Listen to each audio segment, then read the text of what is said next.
Facial recognition has flagged a man for burglary in a city he has never visited. Alvi Chuduri is a 26-year-old software engineer, and he was arrested by UK police after retrospective facial recognition software matched his face to CCTV footage from a burglary in Milton Keynes. He was held for around 10 hours before being released, and The Guardian reports the match came from a system comparing CCTV images against a database of roughly 19 million mugshots. The issue here is that independent testing has already shown significant racial disparities. At typical settings, false positive rates for black individuals were around 5.5%.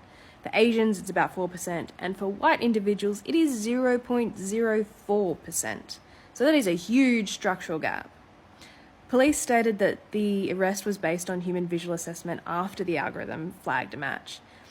But the issue here is how the brain works. This is where governance falls over again and again and again. When a system produces a match, it frames the human judgment that follows. Confirmation bias is a known bug of the human brain. It is a predictable human behaviour.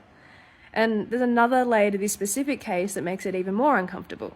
Chuduri had previously been wrongfully arrested in 2021, which is why his mugshot was in the system. His mugshot remained in the database, and that retention increased his exposure to repeat misidentification. So data that should have arguably been purged became the basis for a second arrest. And this is, not a one-off issue. It is a huge governance failure.